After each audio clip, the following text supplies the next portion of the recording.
તો ખેડામાં વરસાદી તારાજી સર્જાઈ છે। જળબંબાકાર જેવી પરિસ્થિતિ સર્જાઈ હતી। કેટલાક લોકોનું રેસ્ક્યુ કરવામાં આવ્યું છે। તો આ સમાચાર સામે આવી રહ્યા છે, જેમાં અનેક વિસ્તારોમાં પાણી ભરાયા છે। અનેક એવા વિસ્તારો છે જ્યાં પાણી ગરકાવ થયા છે। જ્યાં જુઓ ત્યાં પાણી જ પાણી નજરે પડી રહ્યું છે। એનડીઆરએફ અને એસડીઆરએફની ટીમો તૈનાત કરવામાં આવી છે।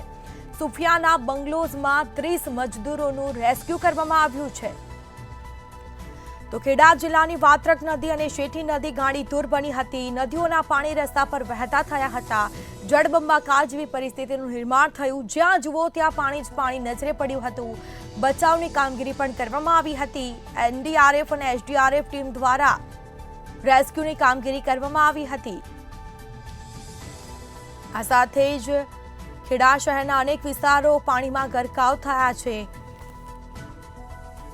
જિલ્લામાં અત્યારે અવિરત વરસાદ પડી રહ્યો છે, ત્યારે ખેડા શહેરમાં અત્યારે જે પાણી ભરાઈ ગયા છે તેને કારણે અત્યારે એસડીઆરએફની ટીમ દ્વારા અત્યારે રેસ્ક્યુ કરવામાં આવી રહ્યું છે। જે લોકો ફસાઈ ગયા છે તેમને ખાસ કરીને અત્યારે જે મહિલાઓ છે, બાળકો છે, તેમને રેસ્ક્યુ કરવામાં આવી રહ્યા છે। ખેડામાં અત્યારે ખૂબ જ પરિસ્થિતિ ગંભીર છે, ત્યારે ખેડા શહેરમાંથી નાયબ મામલતદારની ટીમ પણ અત્યારે હાજર છે। એસડીઆરએફની ટીમ પણ અત્યારે હાજર છે, જ્યારે પોલીસની ટીમ પણ અત્યારે હાજર છે। સમગ્ર ટીમો અત્યારે તંત્ર દ્વારા અત્યારે સમગ્ર કામગીરી કરવામાં આવી રહી છે અને અત્યારે લોકોને અત્યારે બચાવવાની કોશિશ કરી રહ્યા છે। ત્યારે તંત્ર જ્યારે ખડે પગે ઊભું છે, ત્યારે સમગ્ર કામગીરીમાં અત્યારે લોકોને બચાવીને લોકોને પોલીસ સ્ટેશન ખાતે લાવવામાં આવી રહ્યા છે। નીચાણવાળા વિસ્તારોમાં ઘણા લોકો ફસાઈ ગયા છે। 25 થી 30 લોકો જે સોસાયટીમાં ફસાયા હતા તેમને રેસ્ક્યુ કરીને એસડીઆરએફની ટીમ દ્વારા લાવવામાં આવ્યા છે। ખેડા શહેરથી ભાવેશ શર્મા, મંતવ્ય ન્યૂઝ।